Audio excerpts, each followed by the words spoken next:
Hello and welcome to the Caterpillar Construction webinar series. My name is Jason Hurtis. I'll be your host today. We're coming to you live from the Caterpillar TV studio in the metropolis of Peoria, Illinois.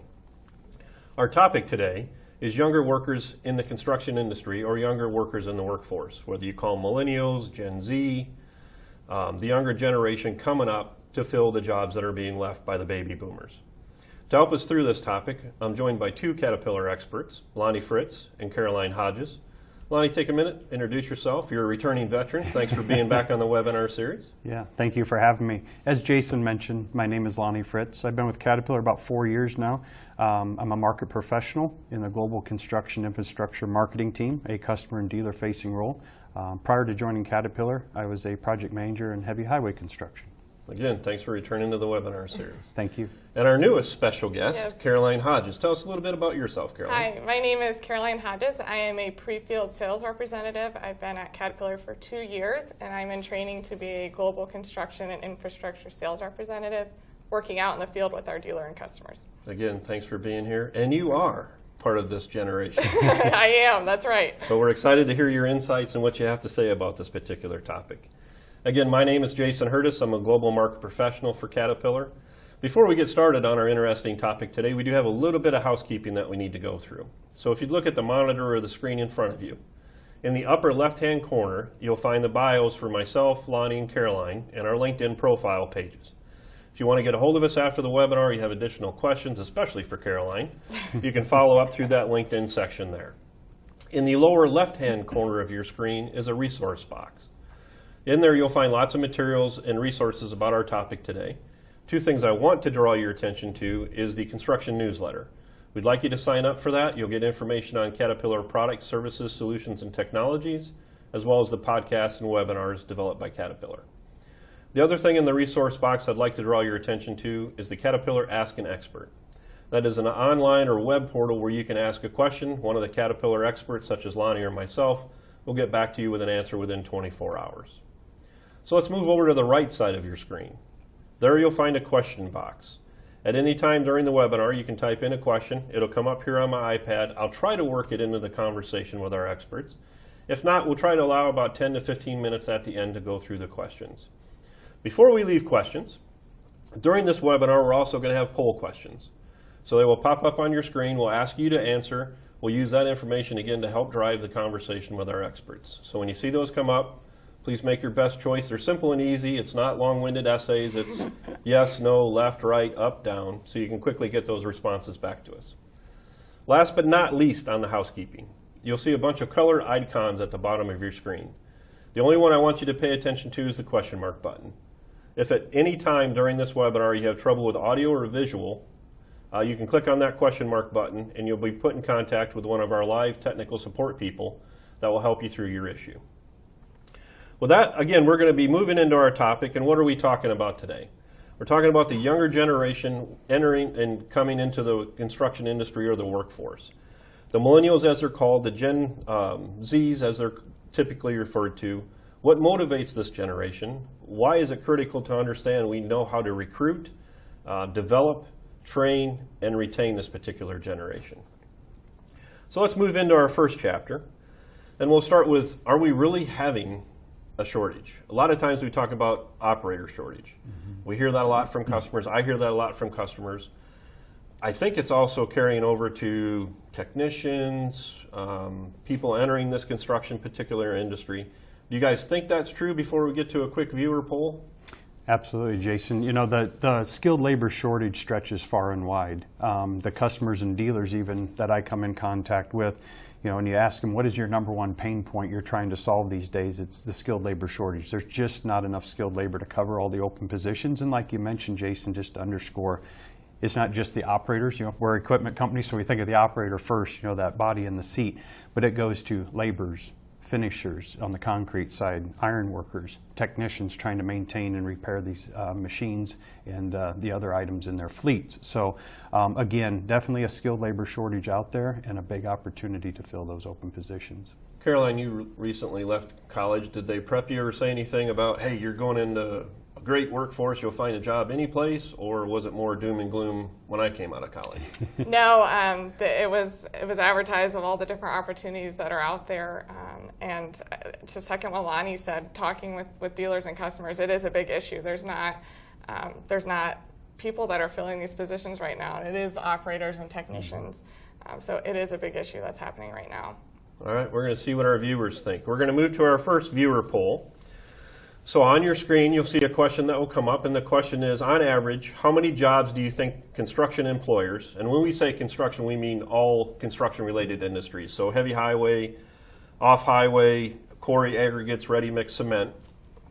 So how many do you think these employers have been trying to fill each month in 2018? Is it 70,000 jobs, 150,000 jobs, 225,000, or 350,000? If you take a quick moment, look at your screen, click on one of those answers. Again, that will kind of help us drive the conversation and make sure that we're delivering what our viewers want to deliver.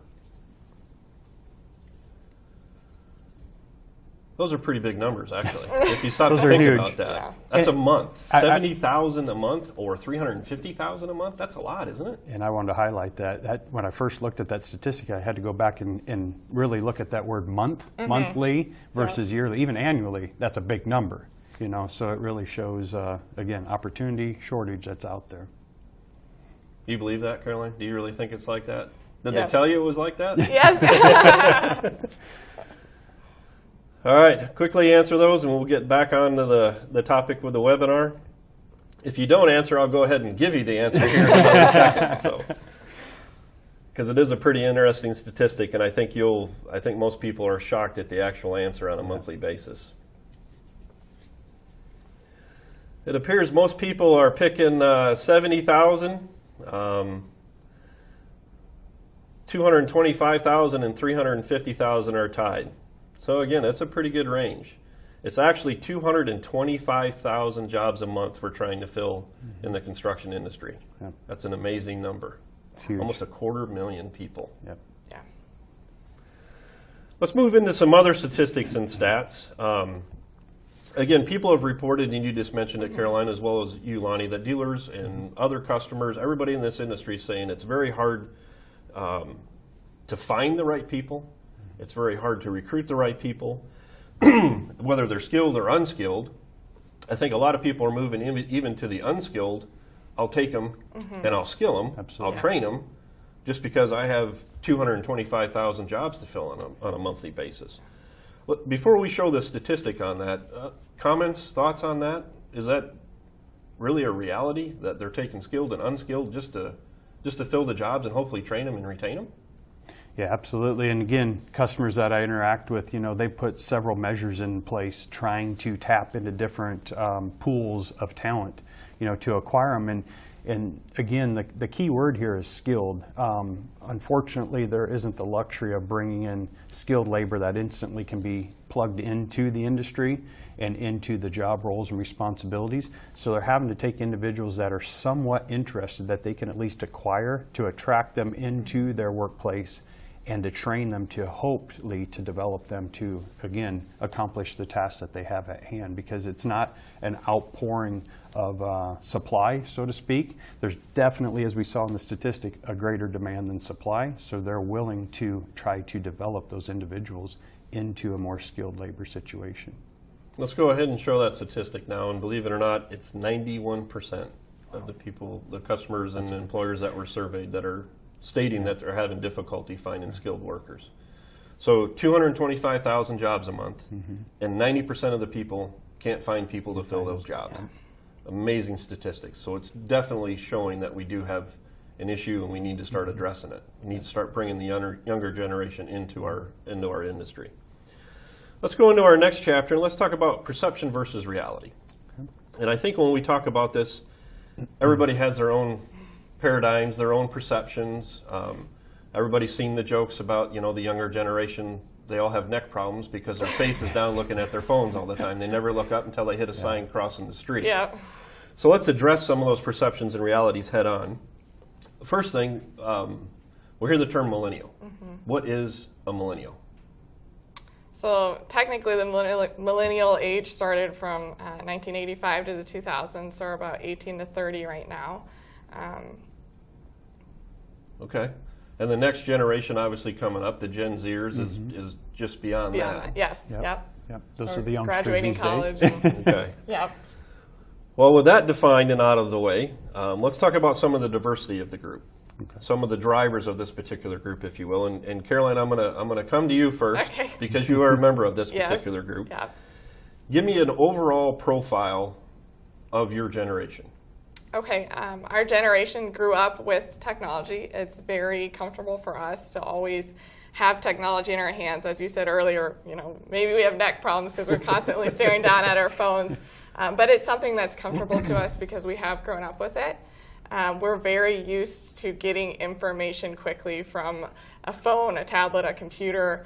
So I think we're used to working at a fast pace. So keeping us engaged is working at a fast pace and making sure our information is in front of us constantly, because that's just what we're used to and what we've grown up with. You don't like to wait for something to come in the mail 7 days later? You don't. No, we're used to, as Lonnie and I talked earlier, we're used to 2-day shipping and free shipping. And, yeah, that's just how we've grown up. So it's natural for us to have information at our fingertips and quickly. Knowing that, Lonnie, what do you think that perception brings to the construction industry? How does that paradigm that we're used to need to shift? Yeah, I think the perception can be more positive and sometimes be negative. Again, I think the connotation of the term millennial out there is more of a negative perception. I think it's just a different era. It's a different group of talent, again, that thrives on technology. It thrives on just in time. It thrives on the now. Everything the world is, as I say, spinning faster every day. Technology is helping that, and the perception is skewed a little bit more in a negative tone, in a negative perception, where we really need to be more looking at the good and the positive, and really understanding, again, what the individual thrives on and the value that brings in trying to expedite some of these things. The construction industry it's really a match made in heaven, because the construction industry is set up now on completion dates and expedited schedules, and the millennials are really, that's their motivation. That's what they thrive on is the now, and let alone all the technology that they bring forward to help expedite those things in the industry. I think the other perception, it's really not a glamorous industry. I've made presentations at the high school for career day when my girls were there, and I'd always ask, hey, how many people are going to college? Most of the hands in the room went up. Some military, not 100%, but most of them say, I'm going to college. Sure. Okay, why are you going to college? Isn't that what you do after high school? Yeah, maybe there's other trades. And then I ask, all right, how many are going to be doctors and lawyers and dentists and get an MBA? And there's a bunch of hands. And I end with, okay, who's going to be an equipment operator? And everybody's like, what? What is that? Why would I even want to be in that industry? It's dirty, it's hot, I'm in the rain. And that's really not true for a lot of the construction industries, and we do need to change that perception. Totally agree. Let's continue on with our perception versus reality. I mean, I think that can work both ways, correct? I mean, it can be a negative perception from the millennials looking into the industry. I think it can also be a negative from the industry looking back at the millennials coming up, because they are different. They do think different. Talk about that for a little bit. I mean, we've heard millennials are lazy. I'll look at you again, Caroline, to start with that. Do you think that's a fair reality or a fair perception of your generation? No, not at all. I think, as we've stated earlier, we're just used to working at a fast pace and always finding maybe a quicker way or more efficient way to get something done. So that's what our goals are, is to constantly get better every day and find a new way of doing things. So I don't think we can classify our generation as being lazy by any means. It appears that you're lazy because you already have the answer. You've already Googled it and you've already We're on to the next thing, yeah. I think the job, if I could add to that, Jason, I think the job opportunities and classifications that are available out there today are just so different. When you look at, not that long ago, it was more of a manual, traditional opportunity out there in the construction industry and other industries. So as you mentioned, we've somewhat done it to ourselves, where the next stepping stone in life was go to college. I know that's the way it was in our household, but I went in the construction industry with a degree. So the point I'm trying to drive home here is, as we go towards more technology in this faster paced world, it's not that the millennials are lazier. There's different types of opportunities that they are grasping to because they come out with technology, they start their day with technology, and they end their day with technology. And when there are other opportunities, whether it be robotics, with the automation, other technologies, even on the equipment we're producing every day, they're gravitating more towards those different opportunities versus shovel in hand, bend over in a trench, sweating. That may have been 60% of the opportunity, where today there's so many other things for the individuals to get into, and it's aligned with what they know and the way they've been raised. So again, if I can do it with a laptop or a piece of technology, I'm not ingrained in a more laborious type of activity. It's being done in a different way, and it really gives me a different opportunity in my career to go forward in life. The other thing I've heard is that the younger generation is too hard to train. Do you think that's true, or do you think it's a different type of training? Caroline, you first. I think just like with anything, you're not going to please everyone with one type of training, and one training's not the best for everybody. So I think there's different means of training that can be used out there to maybe attract millennials, whether that's simulators or an online training, but you can't deny the value of in-person training and some of the more traditional training methods as well. I think training's just taken on it's a different arena. It's a different way that the workers train today because there's so many other tools available to train, Jason. So when it used to be, all face-to-face training, hands-on training, like Caroline mentioned, now we can again bring in the big T word, as I like to call it, technology. We can bring in simulators. We can bring in YouTube videos. We can bring in different apps. And bring all that together along with in the seat hands-on training, which is still very viable. And again, it depends on how the individual learns. If we go back to training the millennials, to your question, Jason, we have to look at how do they learn? How are they used to learning? It's emailing the paper to the teacher, to the professor. It's no longer done dropping it in the mail or hand delivering it. So they're used to communicating and learning electronically. And I think we need to continue to drive that into different training programs in the industry. I want to dive into that a little bit more, but let me summarize where we're at. 225,000 jobs a month in 2018 that we're looking for in this particular industry. 91% of the employers can't find people. The perception versus reality, I mean, they are different, but they're not drastically different.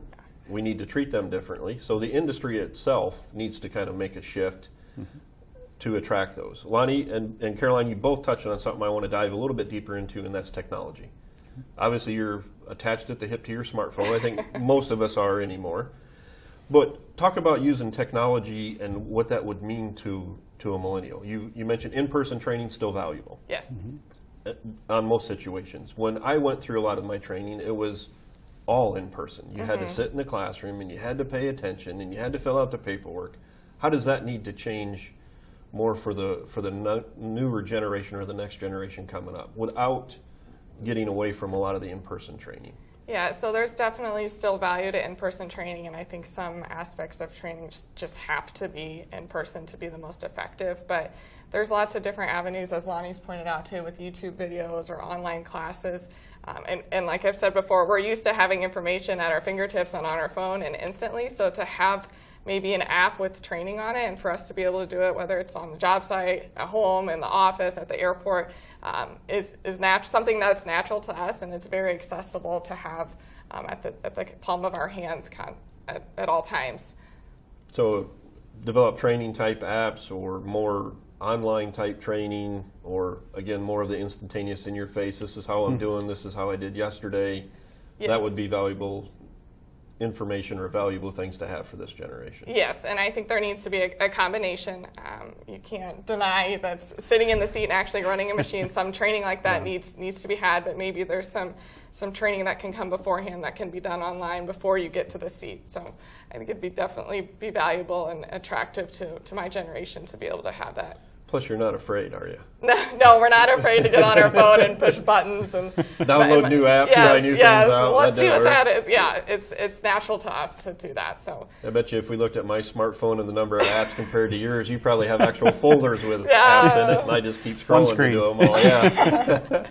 Lonnie, do you agree with all that? Do you think more online or app-based, instantaneous type training would be helpful? I do. First of all, the millennials used to be immersed in data and in information and in all the content that's available on digital platforms, I think they learn very quickly, and it is hit those high points and continue to move on and continue to give them more. They're always wanting more. They're very, from the individuals I work around within Caterpillar and even out customer facing, and what the customers are trying to do to continue to entice the new employee to keep them engaged, they're wanting more because they're used to working at an expedited pace. And I think these training tools, mechanisms, and offerings need to continue to work in that way. One, they need to be digital. Two, they need to hit the high points, and then continue to always keep that face-to-face, hands-on training, and they're at the forefront as well. You can learn a lot on the digital aspect, but when it comes to my passion in the construction industry, you still need those earth-moving fundamentals, the fundamentals of underground utilities, and it's really hard to learn all that off an app or in web-based training. We still need to be out there kicking the dirt and learning that as well. So I think when we look at training programs, and some of them that I've been exposed to with our customers, it's a holistic approach. We need to, it's start with the digital and end with the dirt. Okay. Let's shift a little bit from the technology and app-based things. Let's shift a little bit back to the machines. OEM equipment manufacturers, are there different thought processes or mentalities that need to go into machine design and development to, again, help attract, retain, and entertain the younger generation, whether it be different types of control systems, different fields of control systems? You take your own iPad and you plug it into the machine, and on break time you got Spotify and everything else there.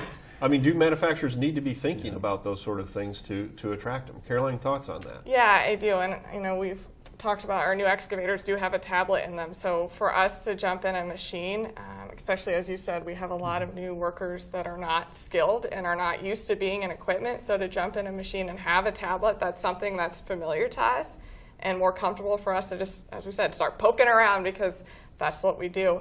So I definitely think we need to look further into that as well, because that's something that these millennials are used to and more comforting when starting out an entry-level job that they haven't had experience with beforehand. I think a tablet's more comfortable than maybe a joystick is for us. But dial gauges really don't drive. They want the digital meters, or they want the ability to change different profiles and different things without having to watch it red and green dials. Yes, yeah. From a operator station, operator comfort standpoint, Lonnie, any changes that you think need to be made in that area, again, to accommodate the younger generation? I mean, you and I grew up with crank-down windows. I don't think anybody knows what a crank-down window is now. Yeah. So, being from Caterpillar and working on the inside here with a lot of voice of customer, voice of dealer back, and embedding that into our product groups, we've taken that very seriously in what we like to call the creature features. The ergonomics of our cabs, the ease of use features, and the experience that the operator has, in trying to align those with where not only the industry is today, but most importantly the workforce. So again, we start our day with an LCD screen, and we work through our day with an LCD screen. So it's touchscreen. We're going to touchscreen monitors in our machines, very cutting edge, easy to use, again, features and technology. So we are aligning not only the vehicle they drove to work, the electronic experience they're having in the palm of their hand, but also in that office they're sitting in for 8, 10, 12-hour shifts, being an excavator, a dozer, whatever it may be. So again, very app-based. We're putting more and more information into the monitors of our equipment. We've made a very concerted effort to increase the hard drive space, to increase that storage capacity, because we're wanting to put in the operation maintenance manual into the machines. We're wanting to put in those YouTube videos in the machines. Again, so they could see it live on the machine. If they got a question, help they as can a get training aid. Instantaneous. That's right. How does this button work, or what does this button do? Yeah. That's right. Without having to stop and ask somebody. Yeah, it doesn't require a phone call. Yeah. So we're already there in our machine development, what we're bringing to market. You mentioned next generation excavators, track-type tractors being dozers in the industry, motor graders. So that experience is on the job site, just like it is at the home front.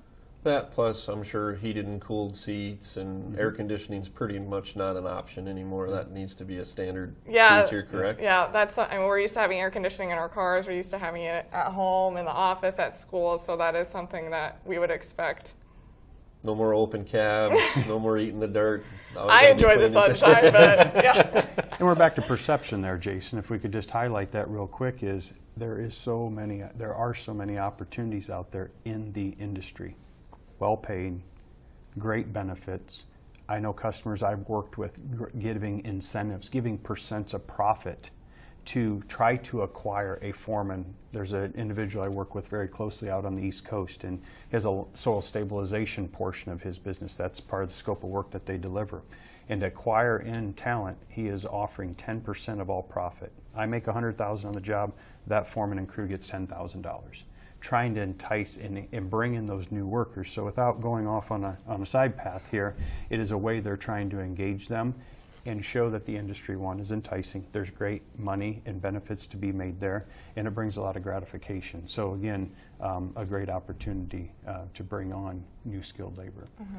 Let's go ahead and move into our next chapter, and that's the best practices on training. So we know you're not afraid of technology. You kind of embrace technology. So add more technology to the machines or give them something that they can instantaneously get. Obviously newer equipment, probably, air conditioned, heated and cooled seats. Being part of the business, if you will. So how do you train? What are some of the best practices as an employer that you could change your training program or adopt your training program to make it more attractive for the younger generation? I mean, are we talking put everything on an app and that's going to do it, or what are we? I know there's training apps out there. I mean, you just mentioned online operator manuals or maintenance manuals. I know there's a lot more information coming across the screens. But is that the end all to be all, in your opinion, Caroline? Should everything be an app? No, I don't think everything should be an app. I think there's a certain point that you get to where you need to get in the seat and get in the cab and operate the equipment to know how to do it. But there's so many avenues right now that you can utilize beforehand. For example, simulators. I've had the opportunity to use an excavator simulator, and it mimics actual operation so closely. So to be able to sit there and maybe be in a little less of a daunting environment than jumping into equipment right off the bat and practice. Another cool thing about the simulators is it kind of makes it a game, because you start training and then you have to get to the next level and pass the next level. So you constantly know how you're doing along the way in your training. So using simulators and virtual reality before getting into the cab, I think is where we need to continue to move to. Lonnie, I've heard about My Equipment app. And Caroline said, hey, apps are good. That's not the end all to be all. Talk a little bit about the My Equipment app. How does that attract or train a younger generation? Sure. So My Equipment app is a Caterpillar app, also the CAT app that has just recently been launched. One, it stays current with the times. You know, like I said, if it can be done, there's probably an app out there that will achieve that task or accomplish the task at hand. It provides a lot of great things. It's telematics based, it's ordering parts. We have so many different capabilities within the apps we're developing here at Caterpillar for the industry. And again, it speaks to where the world is. You know, it really gives them that opportunity to do something digitally, do something very quickly. I know in my own personal life experience, if I can do it with an app, such as starting my pickup truck so it's nice and warm, I feel like I'm with the times. I'm current, and it gives me more tools and creature comforts and a better quality of life. So the My Equipment app, to go back to that real quickly, whether it's starting the machine, it's seeing telematics, it's getting the fault codes, the apps we're developing are bringing all those things right to the palm of your hand in near real time. Playing back into your, I gotta have it now. I'm used to seeing it, Yes. I'm used to knowing it. Yeah.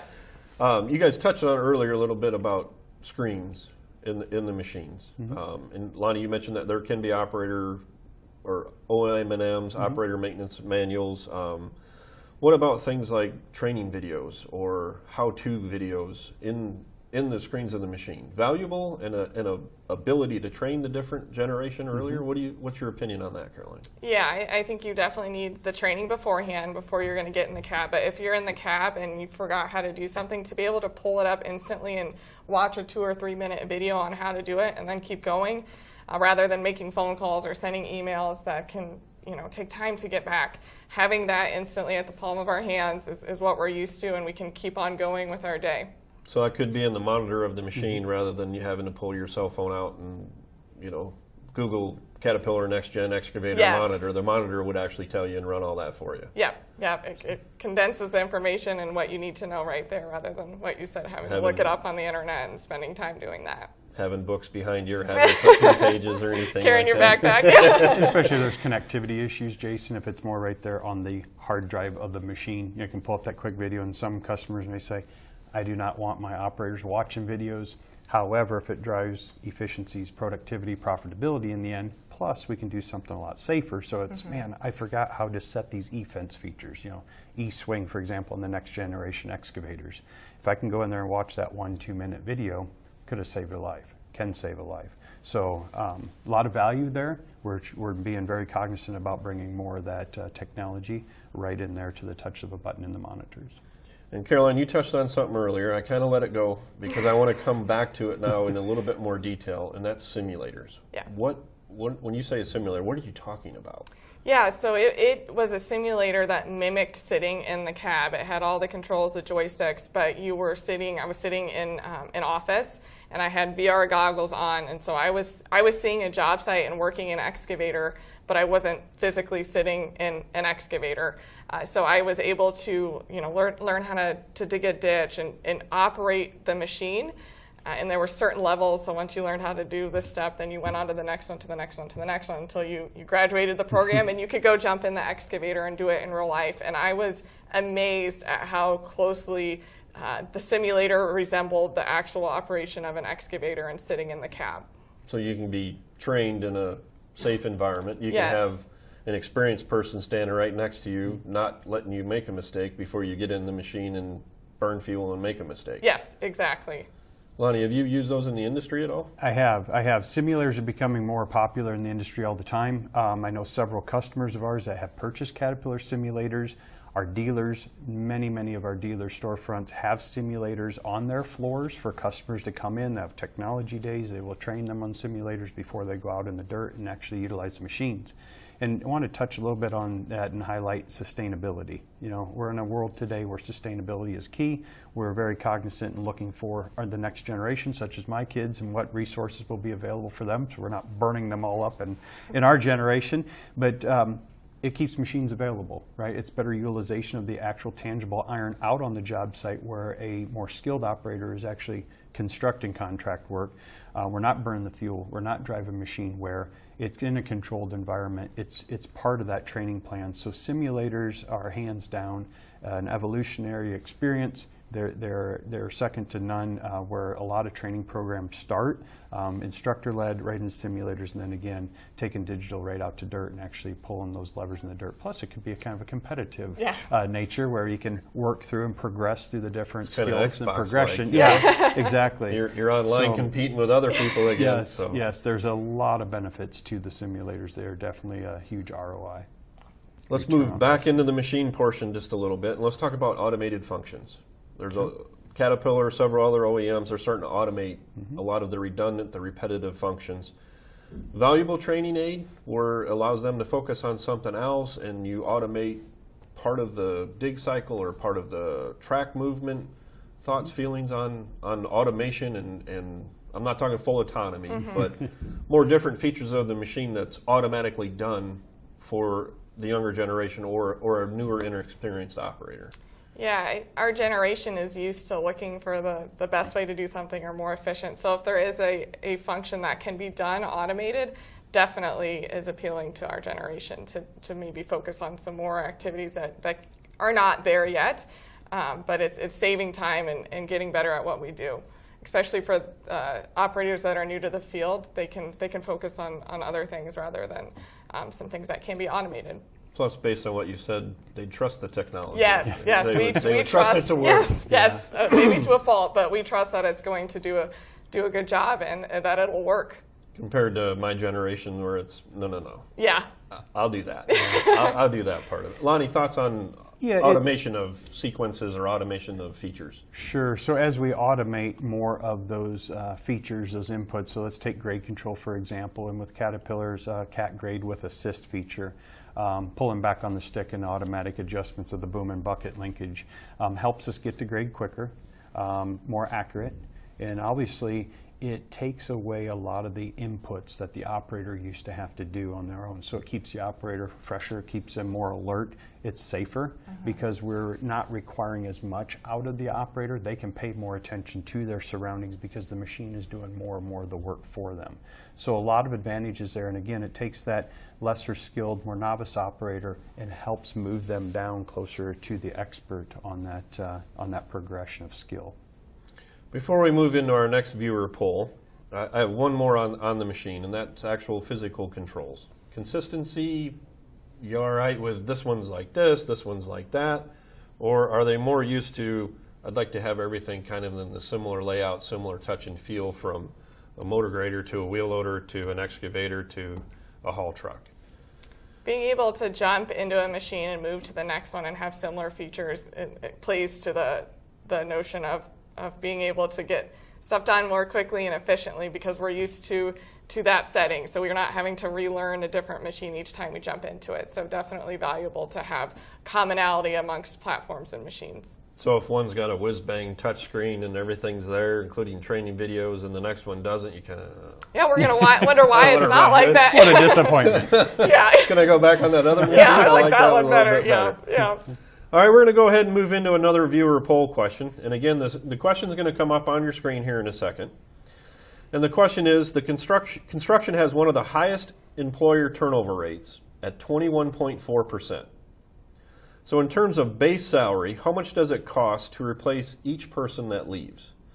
And I know we've seen metrics and talked about this from a customer retention standpoint, Yes.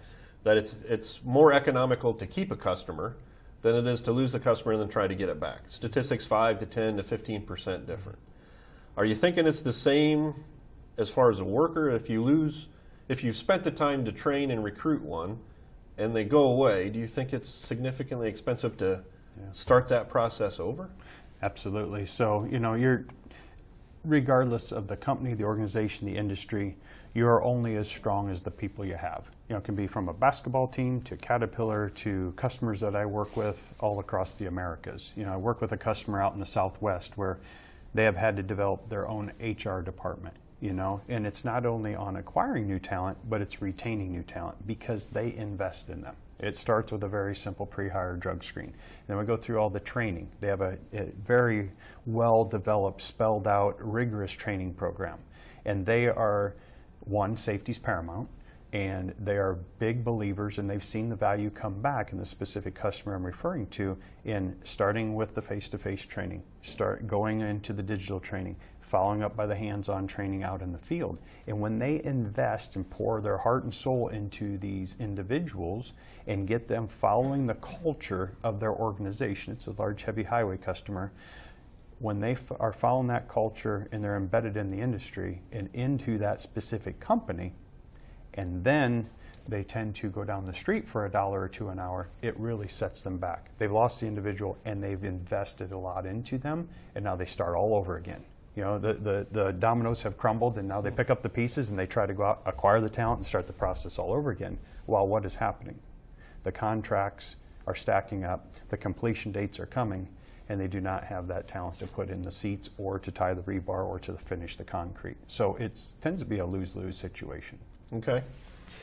Our viewer polls have come back. Thank you for answering that question. Those were pretty tight numbers, and that was done on purpose, by the way. It looks like 100% of our viewers are saying 16 to 20% is the cost to replace each person. And from the statistics that we have, that is the correct answer. So they are paying attention and they are getting it. Before I move into retention, Caroline, I'm going to ask you point blank. You were obviously recruited by Caterpillar. What were a few of the things that Caterpillar did that drove your interest to come to CAT rather than another type of industry? Yeah, so I was recruited into a marketing rotational development program. So coming in, I have had, for 2 years now, multiple opportunities to rotate amongst groups and learn from different groups. I've had training opportunities, networking opportunities, travel opportunities. So I'm constantly feeling like every day I'm learning something new, and I'm getting development. So I feel like I'm bettering myself every day for the job and for what's to come in the future. So that was a huge draw-in for me, as well as the fact that I think it's very important as an entry-level worker to be able to connect what you do every day to the greater purpose of the company. So to have that line of sight gives you a greater passion for what you do every day and your purpose of your job. So that was another aspect of it.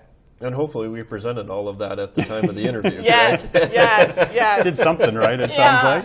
And beyond your entry-level job and the training, there was also a line of sight to other career paths within the company. Here at Caterpillar, there's a ton of different opportunities. So to have that in mind when you're coming in and knowing that you have opportunities for all different kinds of jobs in the future was very enticing to me.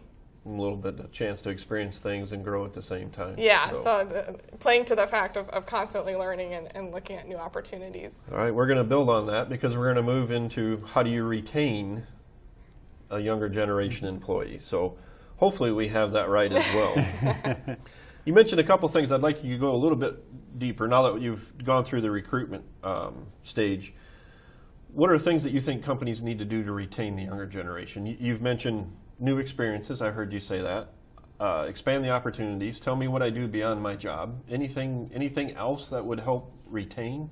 Or let me rephrase it like this. What things, if we stopped, would you lose interest? The training, knowing that I'm constantly learning something new and building on my skill set. It feels like I'm constantly getting better every day and putting something else in my toolbox, and to be able to maybe do my job more efficiently and more effectively. That's something that I think our generation craves and wants to receive. Okay. Yeah. Lonnie, you were a former supervisor. I'm going to throw this one at you. What do you think the current construction industry supervision or management need to do to help retain their employees? Based on what you just heard Caroline say, exactly. What do you think's got to change? And I was going to lead with that. So what I heard you say is what I hear a lot of our customers say in my travels as a customer-facing role here at Caterpillar, is just that the millennial generation wants to be in the know.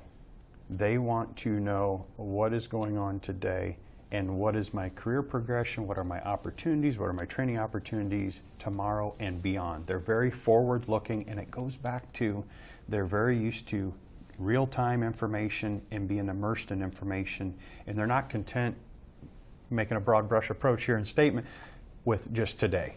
I need to know about tomorrow. So as a project manager out there, as a superintendent, I speak to you and saying, one, obviously, know your talent, the talent pool you're working with, those employees that you have, so hopefully you can retain them, and also make sure you're sharing that information as much as can be shared with the employee to know that there are opportunities beyond, especially when you really see an employee, a candidate that has so much potential, is worthy, and is really showing everything that you're needing today.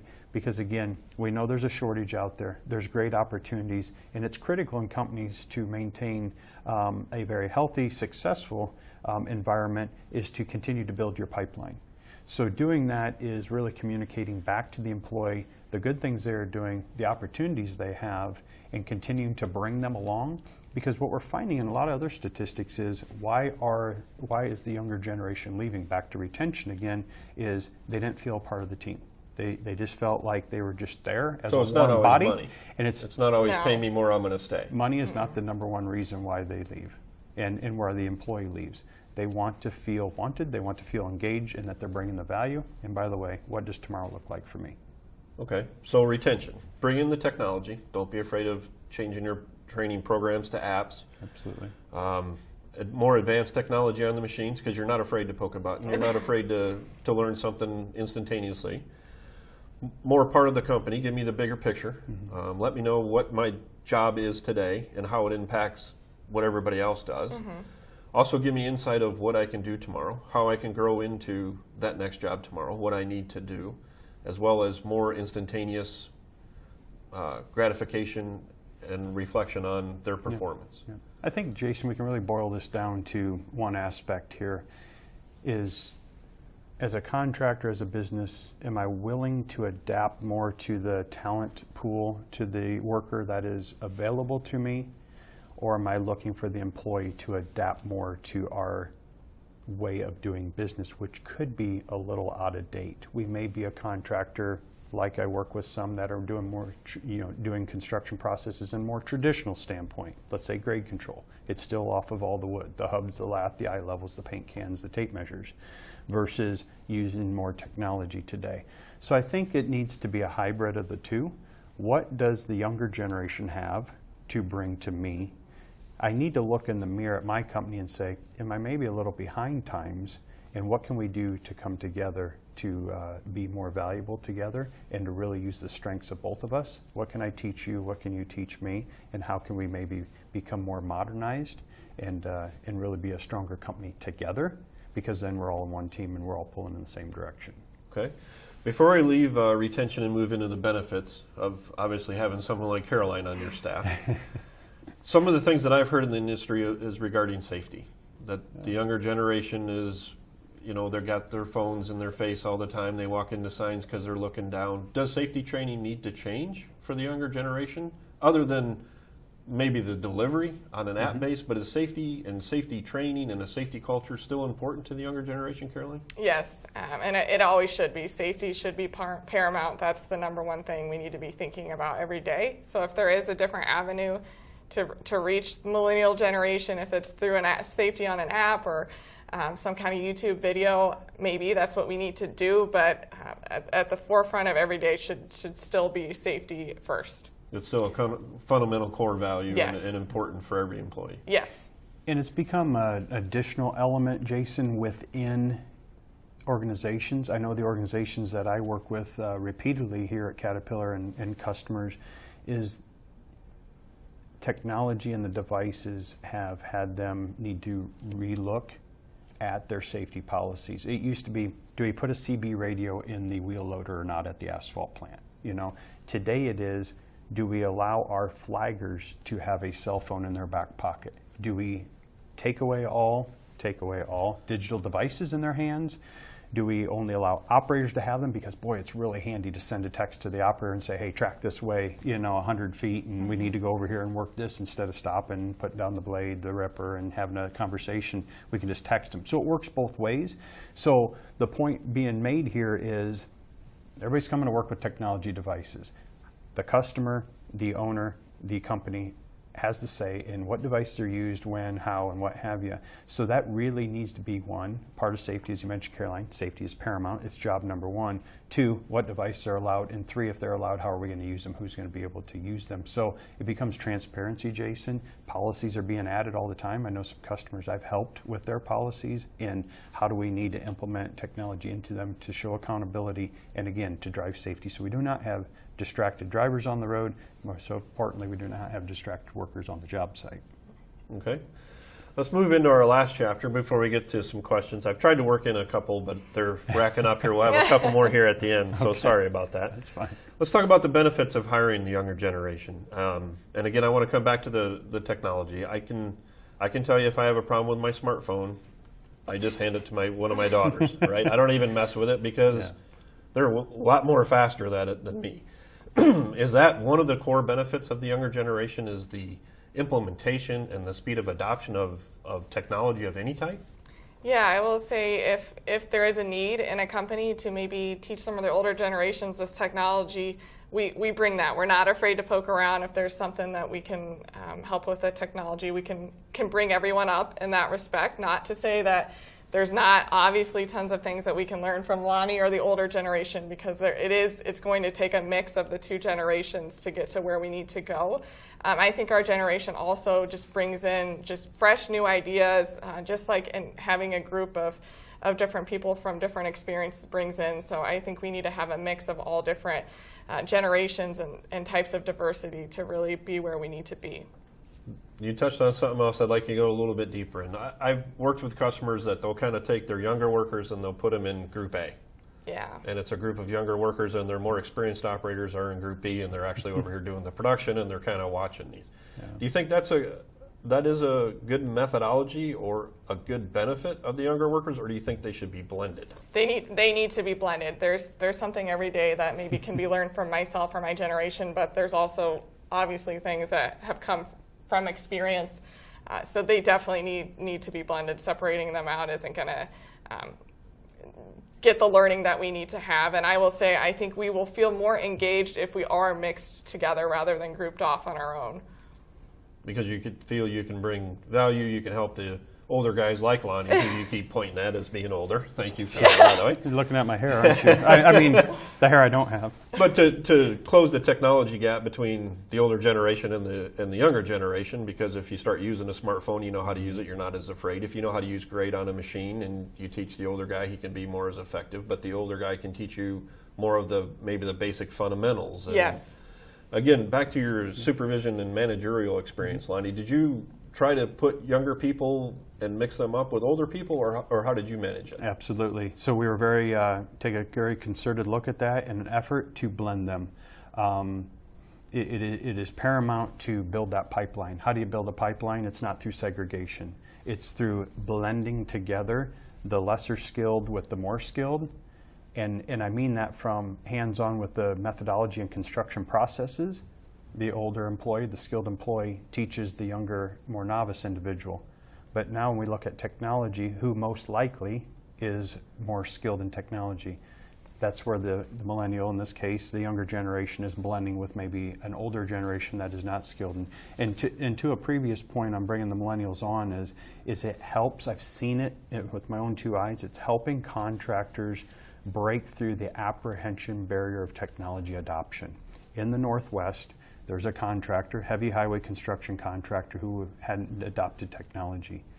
Brought in a younger generation employee, looked at things, had some experience with technology, and said, I think there's opportunity here. That customer now has adopted grade control technology, has seen the value of it, and is continuing to expand across their business. So it is humbling for myself to work with customers like that here at Caterpillar and with our dealers, to really see them adopt and evolve through this journey of technology, because there's a lot of return on investment out there, and a lot of it's being done by bringing the blend of talent together and everybody learning from each other. We all have something to bring to the table.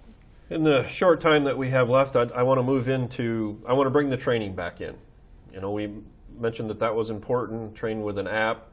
The other thing I've heard about, well, I don't want to lose productivity by having newer workers, or I know I'm going to take a productivity hit.